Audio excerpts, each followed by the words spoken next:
Hello, Kate, and welcome to the Make Life Rich Movement podcast. Thank you so much for coming on. Thank you so much for having me. I feel very excited to be here. Yay. Everyone, we are in for quite a treat. Kate is someone after my own heart, as I was just saying to her before we jumped on. Kate is a woman that enjoys nature and not only all of its bounty, but keeping it, sustaining it, and just being able to educate others on the very simple ways in which you can adjust your daily habits that will make a long term impact, not only for yourself and your health, but for the environment. And around this ethos, she created DIP. Kate, I would love to know. Well, first, actually, let me ask you this. What is your earliest memory of nature and kind of having a connection to it? So I would say, and I might get a little bit choked up about this because Oh, my mom was my. I don't have my mom anymore, but I'm sorry. she was the person. She was an anthropologist and she was a professor of anthropology. So she we lived a very humble life. I'll just put it like that. And so she never let me feel like we were. I was like an underprivileged kid growing up, Hmm. but she taught me like the magic of nature. So she and I remember we would walk through the woods. We lived within walking distance to a lake, and she would know the name of every plant and flower and tree, and she would be able to identify fish, and she would sometimes even know the Latin names for things. And like all weather we would be outside. So even in the rain, she like taught me the magic of the rain and watching like the bright orange, like I guess there's salamanders coming out, and then she would take me out in the snow and we'd watch like how ice drips off of the branches. And it was just you know I was very lucky to have that. She in the '90s when I was like a kid. So I was born in '83, so in the '90s I was like late '80s, early '90s. There was a lot of like mall culture and stuff going on at the time, and consumerism going on at the time. And my mom like taught me to make my own clothes and taught me to really like use nature with art. And it was just like looking back, I don't know whether I appreciated it at the time, but now that I'm like a mom myself, I appreciate that kind of education. She gave me so much more. Yeah, that's so beautiful. Thank you for sharing that. I'm so sorry for your It's loss. it's okay. It's your story is so akin to mine. My earliest memories of nature were my dad teaching me about like a crocus. He was a landscaper Yes. and he loved nature, and it was just, we were always outside walking, or he was always working in the yard, so we were always out there with him. And it is the one connection now that I have, that he's gone, to be able to walk outside and feel very close to him. So I love that you have that as well. The crocus is like the magical first signal of spring. It's Yeah. like and I'm Persian too, so that saffron coming from that crocus is like it's just one of those cool things that when you start to notice, you notice so hard. Yeah, it's everywhere, the connection. Wow, Yeah. that's so beautiful. So I wonder then if dip was also kind of a way for you to honor your mother and the connections that she gave you of not only nature and enjoying its beauty, but self sufficiency. It sounds like if you're making your clothes, you'd Yeah. certainly start making your own shampoo and bath products. So tell us Yeah. about dip and your why behind dip. My why is I know that there's an issue with plastic, right? We all know that there's an issue with plastic. But I don't think the plastic messaging out there is enough to get people to change. I don't think you can scare people into suddenly caring about plastic, and I don't think you can take someone who I think pretty much everyone has a sense of humor, right? And then instead you throw fear at them. Yeah.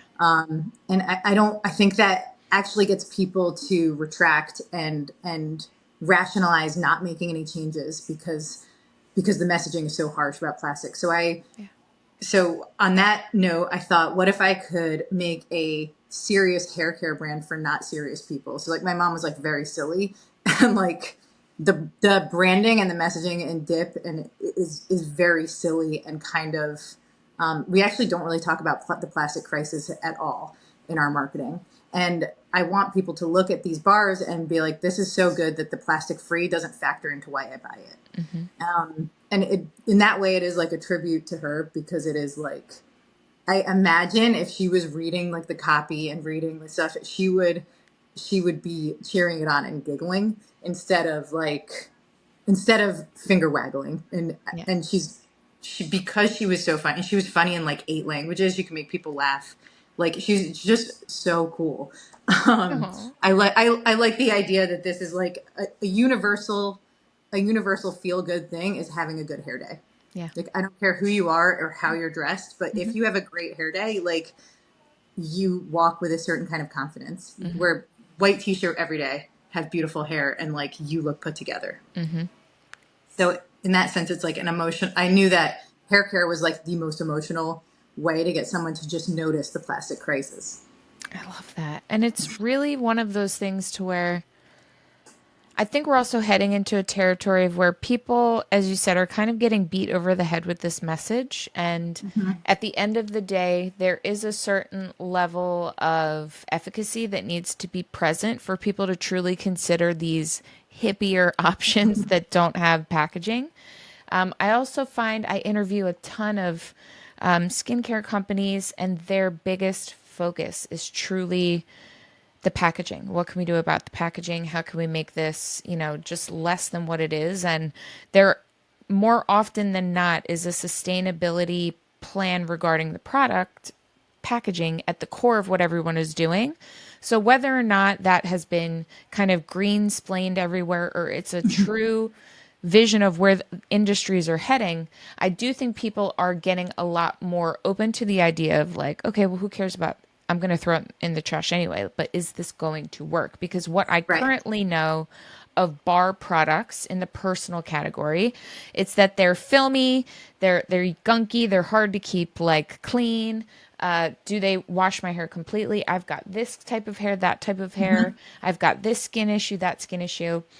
And as someone that has said this, because I loved the idea of those kinds of bars, and I went to a very specific chain that was very well known for these types of bar shampoos and conditioners. And I was really let down. And then I felt my only return was back to a plastic bottle.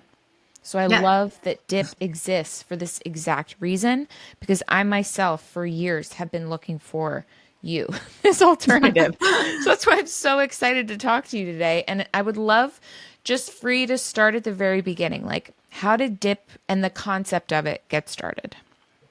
So I'll take it back a bit, like a decade, right? So in 2014, my brother gave me this book. It was called Boys Adrift. I was pregnant with my first son, and it wasn't really about plastic at all. There's like a very small piece of it that said this woman told the author to take a look into plastics to see how they're affecting human hormones. Mm. And he did, and what he found was he lived in Maryland, and he saw that he was just went down a rabbit hole and saw that plastic runoff in the Potomac River was turning male fish. They were allowing male fish to lay eggs, and he was like, "That is alarming. It's alarming." And you can imagine back in 2014 when no one was really talking about plastic, like you're taking plasticized like prenatal vitamins, you're taking everything as plastic, like they're telling you to chug all this bottled water, it's all of these things. And so I started to, panic a little bit, and I was like, okay, well, I'm going to make these changes now. And so the changes I was trying to make, like they did leave me like feeling a little bit burned. Like I don't think there's anything worse than trying to do the right thing for the environment only to find out you've been like sold something that just like sucks, Yeah. right? And I think there are many sustainable products, and I think when sustainability was like a big trend, like I don't think it's trending as much anymore because people are fed up with it, right? Mm-hmm.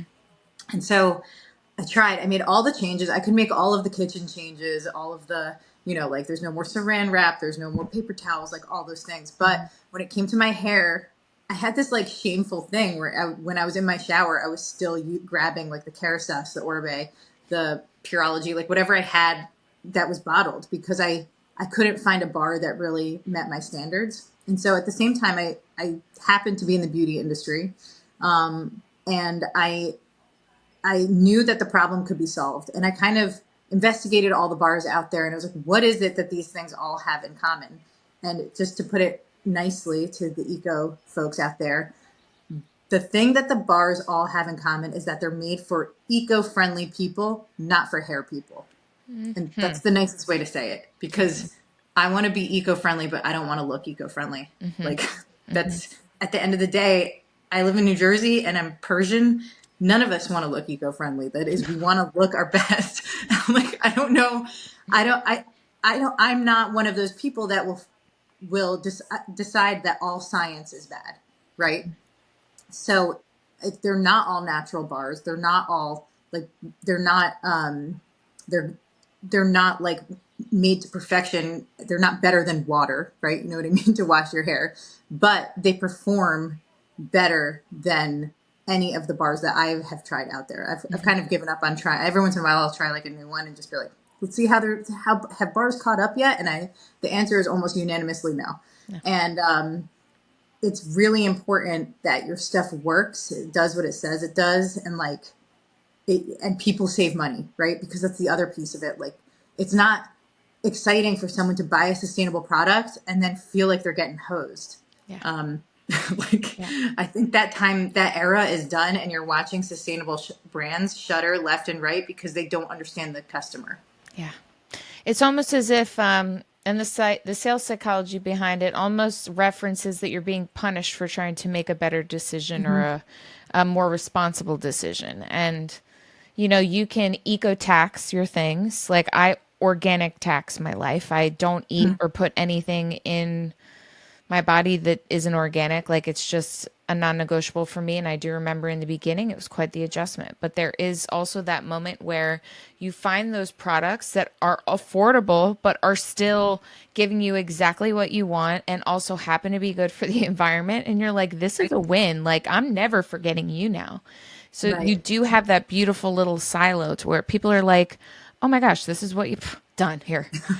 Let's get Yeah, three so that like I don't have to worry or reorder until like the fall. Like, let's get it going. totally. Yeah. Totally. And like you find that is that so the dip conditioner bar, it it lasts some people around 8 months, and some people sometimes 2 years. Wow. So it's intentionally large. And the reason I made it so large is because I want everyone to learn to shop less. Like just by accident, just by default, using my products or using dip means you're buying less Yeah. and less often, and it's good. So I know it's kind of like I'm trying to get the horse to water, and then like also making sure it drinks, if that makes sense. Yeah. I mean, it's really smart from a consumer perspective. Like, I would never be upset. And I know the price of your conditioner. So, for it to be something now that I know could last 8 months to 2 years, that's like, guys, Yeah, you're going to click the link in the show notes. Don't deviate from this podcast, leave it on in the background, but go look at the products right now. Look at the price point, and then just remember that she said 8 months to 2 years for some. It'll differ for sure, but yeah, I go through products. Like I have very thick hair. I'm active. I'm running. I'm doing jujitsu. I'm working out. Like I need to wash my hair constantly. And it's just one of those things where I know I'm spending $150 a month on shampoo, and that's just how it's going to be. So the thought of having a product that is going to do what I need it to do, like just functionally, I need my hair to look a certain way. I'm not going to have to throw out any kind of packaging, and it's going to last me a few more months than a typical bottle would. Like, that's a win. it's crazy. And I'm glad you brought up that you run and you're active because I trail run, and so I try and trail run every day. And the reason that the shampoo is so gentle. So if you're someone that puts like tons of gels and stuff and doesn't wash your hair very often, you don't need the dip shampoo bar. It's not something that you need. But if you are someone that is active, runs, needs to shower every day, you know that feeling of having to choose between your workout and a good hair day? You're like, because you're told to not shower every day. Like it's tough, right? Yeah, I know. I can recognize like a non-shower day in 2 seconds because Yeah. I because I lived that life too. I was like, this was the challenge of shampoo. Like, Hmm. what's the point of putting another shampoo bar on the market if it isn't something that really solves a problem? And so the problem I personally wanted to solve was like, I want to be able to shower every day, and Yeah. like, and because it's so gentle, it's great. Like it's perfect for that. The only like people that use a lot of scalp oil, like add oils to their hair, it's not for you. Yeah. It's for people that kind of are very low maintenance and do shower every day, Yeah. or every 2 days or so. So I want people to know that like because so that's the only feedback I ever get about the shampoo that's bad is like people that are adding all these crazy oils to their hair. Hmm. Like that's not a natural like shower routine for that's something that's kind of like new and trending right now, and we'll see like Yeah. in 5 years whether it's real. Yeah. I don't know. Yeah, there's a lot of scalp oiling. I think every now and then is great, but there's definitely Yeah, an influx of 15-year-old TikTokers putting a whole lot of coconut oil on their scalp every day, and I hope it works for them, but we all know I it hope it doesn't. does. I'm not sold on it yet, but once like, you got to give it a few years. Like I'm not an early adopter on new No, routines like no, that with my hair. no. Um, What are I hope. some, oh yeah, yeah, right. Like we can adjust to this trend lifestyle we're all forced to live now. What are Mhm. some of the different things that your shampoo bars are focusing in terms of maybe like for curls or what different types of hair issues are you addressing with your products? So this might annoy other people, but they're actually made for all hair types. Oh, I love And so a family, I was thinking, because, I have like, I'll forever have mom goggles on, right? yeah. So a family that has different hair types in one household can all use the same bars. Um, it's true to wanting people to buy less. I really, really want, and I know they're effective for all different hair types because when I tell you I workshopped the hell out of these and gave them to, I had 400 samples out to almost everyone in my network. I was like, tell me what what's good, what's bad. And I went through many iterations before dip is what it is now. And it's all based on, I have people with type 4 hair, which is like kinky coily hair in my network, and even like thin, like flat type 1 hair, or aging hair, or Mhm. young like curls, like all of these people. I gave it to everyone. And I was like, tell me what I can do to make it better. Like what, and by the time dip was like ready to go to market, it had satisfied every single type. So I became pretty obsessed with anything beauty, like self-care related, probably like 10 years ago. My dad had pretty horrific cancer, and I was just like, I can't end up like this. Like, whatever I can do to like clean up my life, got to do it. And hair care for me was like my last vanity point slash I would basically need to shave my head just because of the kind of knots that I get in my hair Yeah. if I don't do what I need to do for it. And it's always required very expensive products to just have it be like not a pain in my ass.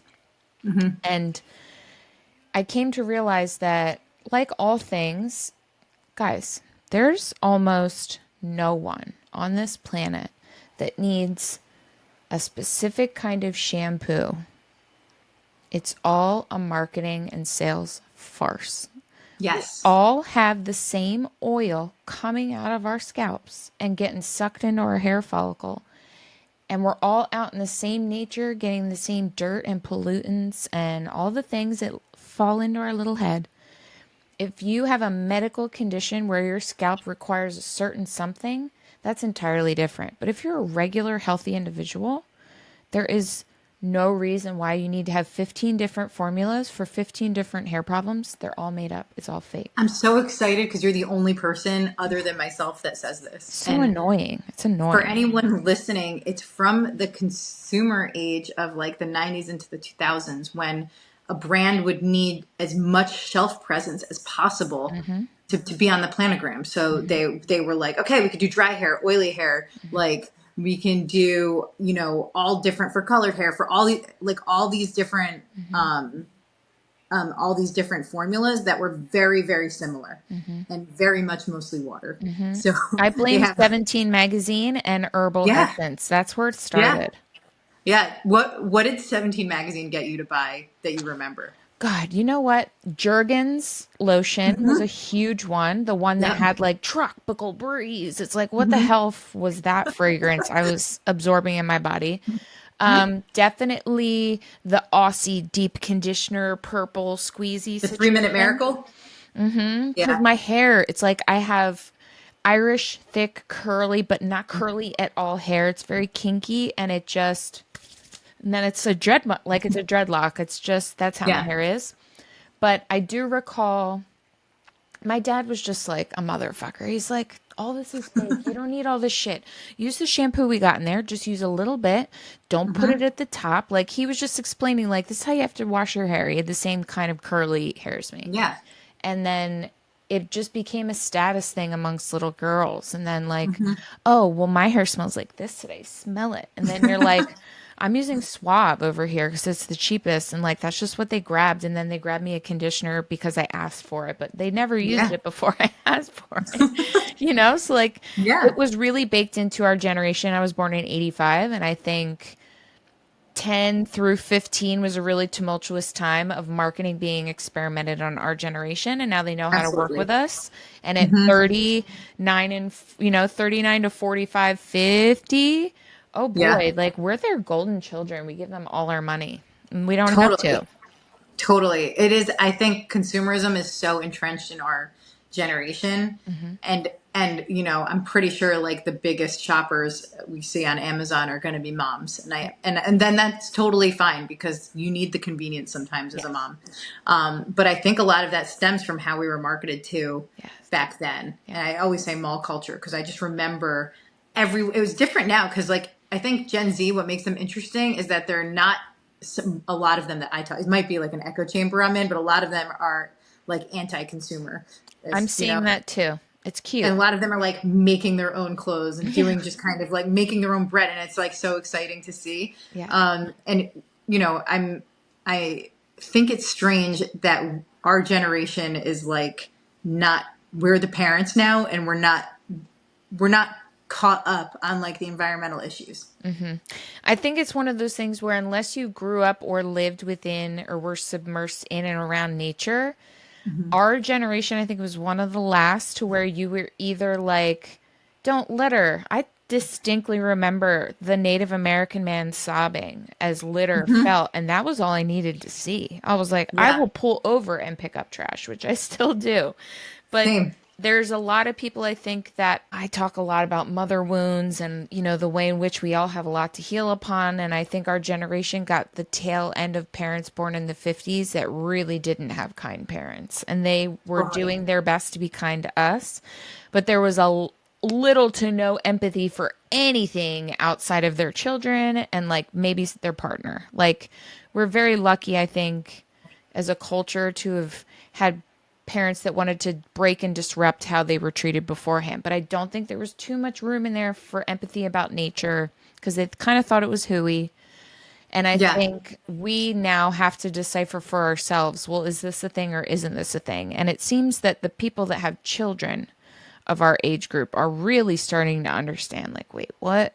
Absolutely. And this new research with I think it was 99 or 100% of men have a certain percentage of microplastics in their testicles. So, like, we had to start talking about the balls to get people to pay attention to the plastic problem and the environment problems and issues we have right now. But if that's what it takes, I'll talk about that all day. If we can get people to line Totally. up and get to changing here, then by all means, testicles have plastic in them, guys, and it's not good. And a way that you can go about combating and adding to this is by not only subscribing to the thought process of like if it ends up in the trash anyway and it isn't integral to the usage, what is it? It is Yeah. waste from You're buying beginning to end. trash. It's waste. Yeah. And so I'm just going to bridge into getting on my soapbox about the Do it. refill community. Do it. Like, okay, hear ye, everyone listening, find the refill store closest to you Yeah. so you don't have to buy your trash. Because a lot of the times when you're buying any kind of beauty product or even food product, you are buying the food product or the beauty product plus the trash. Hmm. And this refill community that is, but cropping up all around the country, they are solving this problem, but they also need you to go in there and support them. Hmm. It's not enough for them to offer the service. It's Hmm. like, okay, step one, offer the service. Step two, go in there and use it. Hmm. I refill everything from like mostly our family eats a lot of nuts. I'm speaking of balls now. We're into nuts, so now we eat a lot of nuts in our family, and so I refill them at my refill store. I refill bubble bath. I refill. I'm trying to think of like all the things you can even refill bubble solution. If you want to like, For blow kids. bubbles with your kids. Yeah. Pastas, grains, nutritional yeast, spices. You can save so much money because spices are expensive, but a lot of time you're buying the jar and Yeah. you're buying the transportation of it and you're buying like all of the pallets that they come on. But you can go into your refill store and refill like an expensive spice like cardamom, like Hmm. way, way cheaper. Hmm. It is I need people. I'm always going to talk about it, even though my products are not refillable. Like I'm always going to Hmm. talk about the refill community and how important they are. I love it. And I will say this. I don't want everyone to be trying to do the same thing. I don't think you should be refillable. Your lane Right. is that you've reduced your plastics, and all of us women that care about our hair air drying a certain way or looking a certain way when we blow dry it are still going to be able to achieve that look, which everyone can. Oh, I don't care about that. No, you do. And that's why you keep buying this shit. And you don't need to, Right. because the efficacy can be there, but also with ecology in mind, which is what you do so beautifully. And to get Yeah. back to the refill, I always I made it like my soapbox on the internet for a really long time when I was going through my journey of swapping things out. And everyone would always be like, what do I start with? So I like to tell people to start with the products that are touching your skin the most. So for me, toothpaste was a big one. Mhm. Your oral cavity is like the entry system to your lymph. So I found a bunch that I liked. That was a hard one. Toothpaste was weird. It was hard. Which Breath, one do you use? cleanliness. Now we use one that's really heavily neem oil like Ah, based, and it's an Indian toothpaste. So our local grocery cool. store, like clean grocery store, has it, and it's doing all the things. It's great. Dentists are Amazing. happy. It's, good to go. Works for me. The next one that I didn't think would be as important, but I realized children seem to start getting skin issues in their earliest months, and I can't fathom that it's not the detergent. Like, It's detergent got to is be. cancerous and disgusting. So, a Hmm. refill store would be an amazing place to go get tooth tablets. Give those guys a go. They're really fun and weird to do. Your kids will love them. They're the weirdest little situation, but I can see a little kid liking that.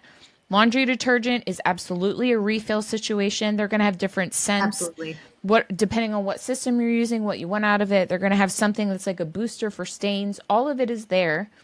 Your kid may potentially, still not want to eat it, but I would imagine it's still a lot less of a danger to have in your home than those stupid Tide Pod things. Oh my God. Yeah. Ugh. The next The thing the was, ref oh, go I ahead. was going to say the refill store is basically a gold mine for any Yeah. swap you want to make. Yeah, and as a new mom, I like so many women would watch and hear my content and they didn't give a crap until they had a baby or they became Hmm. pregnant. And then it was a panic. Oh my God, what do we? It's like, shh, you can't replace this all in one day or even in 1 month. And you shouldn't, because you need to take your time to get to know these things. And you also want to, for me, it was the positive awareness when I switched my shampoo from something I could get at CVS to something that at the very least was very focused on what ingredients weren't in it. I saw Hmm. an absolute change in my hair and my scalp health. And that kind of was where I was like, oh, okay, aha moment. Let me try clean skincare. That was another health moment where I was able to register what was changing. What are some of the biggest reviews and testimonials that you're hearing from people switching from what they're using to something that they might think is too simple, like dip? Oh my gosh. I have different categories of customers, right? So I will talk about the zero waste community. There are people that were so upset with bars in the past that were Mm. like, I didn't even want to try this. I did not want to even try dip, but people have told me about it time and time again, and I'm so glad I tried it. For curls, it's like it's amazing for curls, and for some curls it can replace curl cream. So that's like another bottle product gone. Yeah. That's one that people like get so excited about. Curly people, as you probably know, are the hardest to convert. The hardest, they're the most marketed to with all the Yes. gunks and like just kind of bullshit stuff. Yeah, it is junk. A lot of the stuff that goes into the curly girl market, right? Yeah. And then so they're the hardest to convert, but then they become my biggest cheerleaders. They'll tell anyone with curls that they like save so much money. They save so much money with dip because it replaces so much of their stuff. And then I'd say the other category of our consumers are surfers.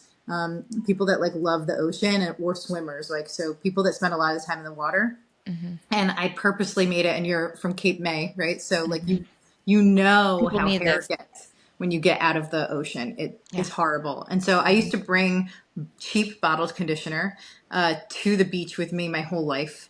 And when I was developing a conditioner, like and you know what's so weird about the bottled conditioner is like it separates in the heat and becomes like cottage cheese. So it's like Yep. you have to go like shake it up and then apply. So I Yep. wanted the dip conditioner bar to like solve that detangling problem at the beach and like not look disgusting. And so it can withstand really high heat. You know, I don't think it's going to withstand like 125-degree Yep. beach days or like living in like a metal mailbox if you forget to get your package, but it will like at least 100-degree days you'll be able to use your dip Wow. bar. And it's, you know, it's one of those things that makes me so happy when a surfer tells me they found it and they switched from a bottled spray over to dip bar, and the fact that it lasts forever, and it just makes me so happy. And then Hmm. one of the testimonials I get the most is from dads who have who have to have the job of detangling their daughter's hair after the shower. And you think of this like taking out the reality of it, you think of it as such like a beautiful moment between a father and a daughter.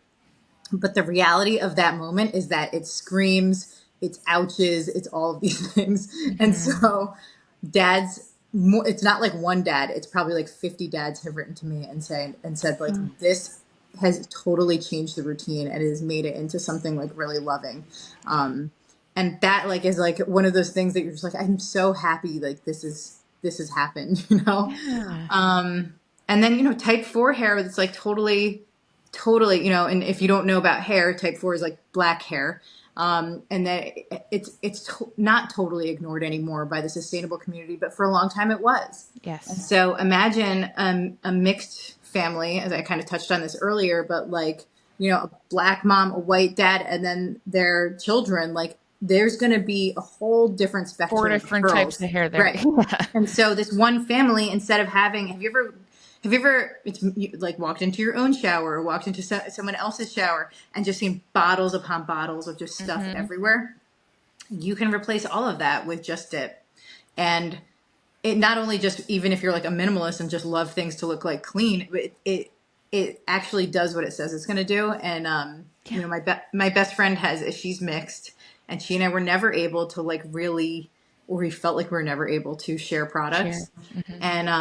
And I wanted, like, I just envisioned, like, we've been best friends since we were 11, and I envisioned like two best friends being able to travel together as we did and being able to just share all the stuff. Because when you're a Yeah. kid and you're like, you know, when you're a teenager, you don't want to buy all this extra stuff if Yeah. you know you're unable to. Such a good point. It is really true. And the one thing that I feel like I want to point out, I have seen 5, 6, 7 year olds in my nannying career take a bath. And guys, like you're Yeah, spending and buying so much product because if you're letting a child shower alone, like even up to 14, 15, 16, who knows how much product they're using if you didn't educate them on what they should be using. Like they can only rub so much with the dip bar until their little arms are right. tired, you know? Like there's also that value that you're getting with repeated use for several people, several times a week in the same home. What is the shelf life of the shampoo bar will say if it's like a family of 4? Oh, a family four. It really depends on the hair type, but it could last for four people like 2 to 4 or 5 months.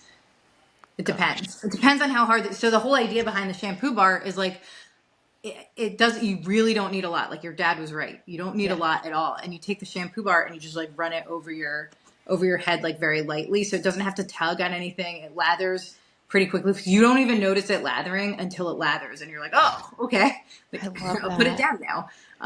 Good point.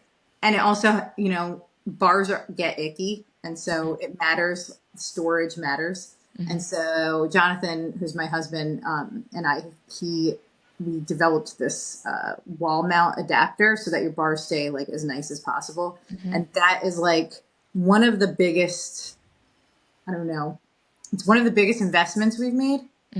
as far as like patenting it, like utility and design patents and having it patented worldwide, Mm-hmm. because we do think it is the best way to store the bars. It keeps them the nicest, the Yeah. longest. And And aesthetically pleasing for your shower. yeah. And I mean, some people, it's weird because you get like two different kinds of eco-friendly people, right? You get like kind of the eco-friendly people that want to repurpose everything. It doesn't matter what it looks like. But then you get like the aesthetic eco-friendly people, like Hmm. like I don't want to call them higher end people, but they have like this aesthetic that they want to Quality. maintain in their house. Like they don't want to use a jar lid with rubber bands Yeah. for their house. They want like the tool that makes it like the nicest for when people Yeah. come over. So for people that buy the bars that are a little bit scrappier, like you can use a scallop shell with two rubber bands across, which I really like, and you can get like nice big ones. If you are see at any craft store, you can get Mhm. usually a big scallop, or get it from the beach. And then if you're really like a little bit more eco fancy, like we have the shower rack that keeps them like beautiful. It does look beautiful. And I would like to, when I was doing research for our conversation, there were so many facts that were just coming at me rapid fire, but the few that stood out to me, my first thought was, my goodness, these bars last for so long. She is really truly just giving everything out there and just very happy to wait for that next purchase that may very well be the next quarter. And I was like, how profitable is this? And then another fact very quickly followed where it stated that you have managed to have a seven-figure successful amount of business with no ads, no UGC, no influencers, completely word of mouth. And to know that and to hear everything you've said so far for the last half hour, it makes so much sense because you've not only taken, which I think very strategically and like maniacally for good, made this foolproof thing that is not only taking into consideration what a mother wants and needs, what a family can afford, how do we make it even more valuable for them? How do we make it something that they only need to buy one of for everyone, like a tube of toothpaste? Mhm. And how do we make it something that we know they're going to want to share with others because it's also problem solving? Like, I know for a fact men have made sales for you telling other friends about bath time being different now because they Right. can comb through their kids' hair. Their wife is happy because she doesn't have to run in mid scream because she knows how to do it right. So there's no screaming. Like, Right. you're not only changing lack of packaging, like, and like making that a different, beautiful outcome for the environment. You're changing the way that people are interacting with each other. You're giving them ease. You're providing them comfort in a way that wouldn't be expected for sustainability because I think we've gotten so used to the packaging and the excess in seeking that comfort. But you're Absolutely. still providing that comfort minus all the extra shit we just know now we don't need. Totally. I mean, so when I started Dip, I hired Carissa and Alex, who are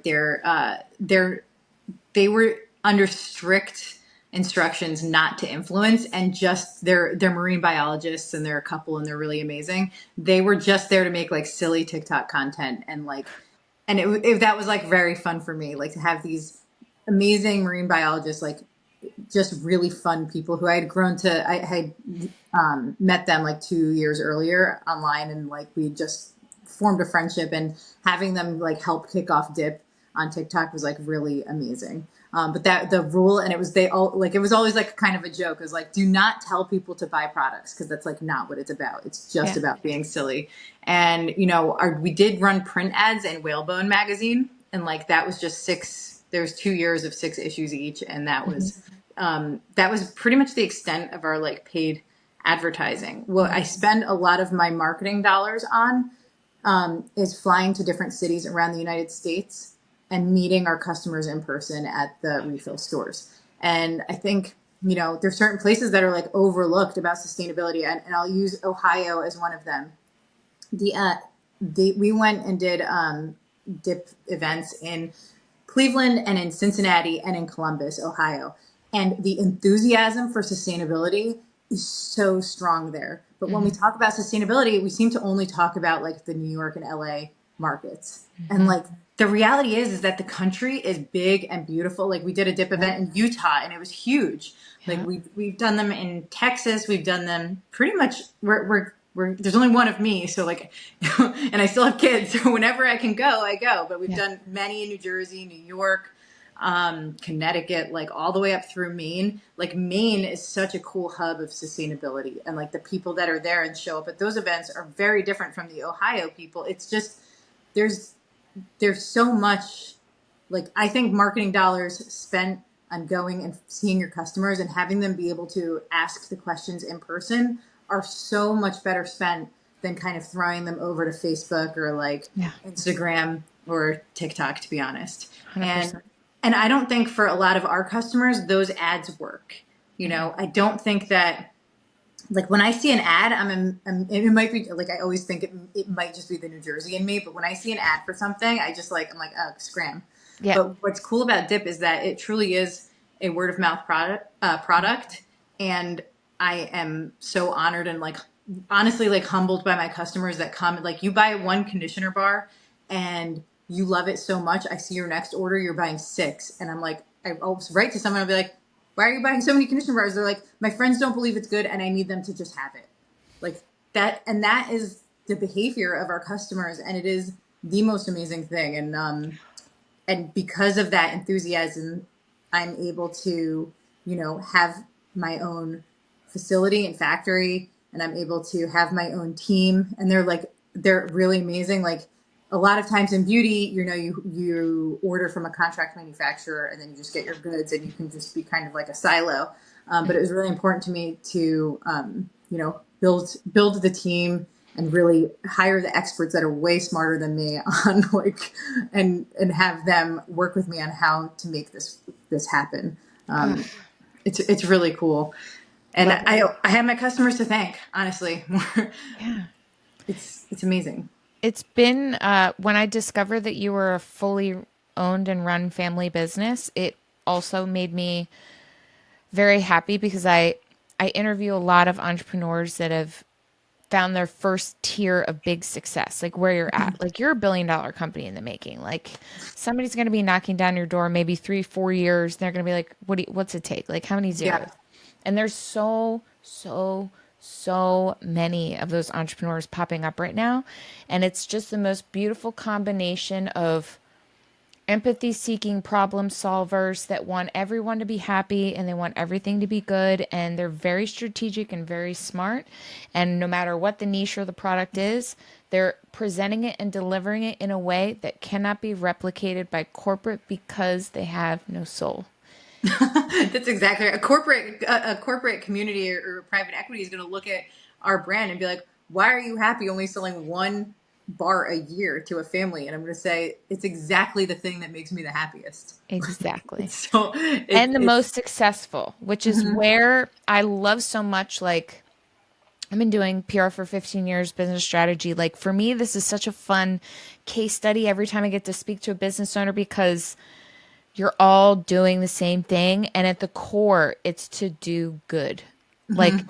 no matter what the delivery method, the service, the product, it's to do good. And for you to be a family owned business doing good, sustainably, like putting out there what you're doing, it's no wonder to me that you just were awarded the New Jersey Family Mompreneur of the Year award. I love that so Thank you. much. Like, what does that award mean to you? And what does it mean to you to be running this business while your children are watching and growing up alongside it? Well, the award means a lot to me because I did, as I mentioned earlier, like I built it with my mom's kind of legacy in mind. I get teary every time I talk about it. So No, it's hard. go it. It's I'm a hard. It's crier. been 10 Cry. years. I still get upset when I think about that she's not around. Yeah. And for my family, like, you know, I don't hammer sustainability into my sons. It's now become part of their lifestyle. So they know that, well, if we need something, it goes to the refill store. We go to the refill store to get it. They know that plastic is something that they try and avoid. They say no on their own, like when they're at the dentist and they're trying to give them like the all the tchotchkes that come Hmm. from the dentist. Like to me, like it, I always think it's more powerful to lead by example Hmm. and other than to like shout out what you're doing. And I'm almost like with the Mompreneur Award, I am floored that people are noticing. You know what I mean? Like, I feel so proud of it, but I'm also like, when they told me about it, I thought it was a scam. You know, Yeah. I thought I couldn't believe that I was chosen for that, because I spend so much time and energy focusing and getting people into stores instead of buying from our site Hmm. and supporting these other moms, that I forget that what I am doing is big, and I Yeah. forget to pat myself on the back about it. But I loved getting people into these refill stores to purchase our products. Yeah. It's one of the goals of mine. Oh, it's beautiful. And you're such Thank you. a special person for wanting the focus to be on others. And ultimately, like, the blessings will fall if we just keep helping, one, the industry itself to get a little bit more of a positive. It just need more repeat positive experiences to recognize Totally. how easy it is, that it's best for you. In the end, it's cheaper. Like, there's just so many Totally. great parts about it. But I love that you are continually taking it back to the environment at the core, which is like, I love that about you. Thank you. And one of the things I just, before time runs out, I want to mention that we have a Surfrider collab happening right now. And this is my only thing that I'm like going to shout beyond refill Yeah. stores. I'm going to shout about Surfrider. I can't change plastic laws on my own, but what I can do is create a company that allocates some of our money to go to Surfrider so that they can send people to Congress to change plastic laws. Hmm. It's not, all of this change, it's networked. It has to be, because DIP can't change anything at Congress, but Surfrider can. Surfrider can change. They said they have team members that go and fight for plastic legislation to change. And like, if you don't care about anything, but you care about, the bigger picture, like we are, that's one of the things that we really try to do. So you can bypass me and donate directly to Surfrider if I you love that. care about plastic, or I love don't. that. We'll include that in the show notes from your website Cool. as well. So, my Thank you. final question is this: Kate, how do you make your life rich? I make my life rich by throwing my phone away. I make my life rich by really loving what I do. I wake up every day excited to run my company. And I love the customers and the interactions we're having. Like right now, we're having like an unhinged plastic free July challenge, and like our customers are weird and funny. They're not what you would associate like being sustainably minded being. Like their personalities are off the walls, and I love it so much. But my favorite way to make my life rich is to jump in the lake with my family, and we like to draw. That's what we Oh, like to do. I love that. Kate, thank you so much. Thank you for everything you're doing. This is just the beginning, guys. So follow her. The link is in the show notes. Dip is just dipping their toes into the big change that I know is going to come because of all of their efforts. So, Kate, thank you so much. Thank you so much. And I reach out to me anytime. I feel like you're a friend I Oh should my God. just always have. Bestie. Bestie for the restie. Thank you so That's much. right. Awesome. Thank you, everyone. Thanks for listening.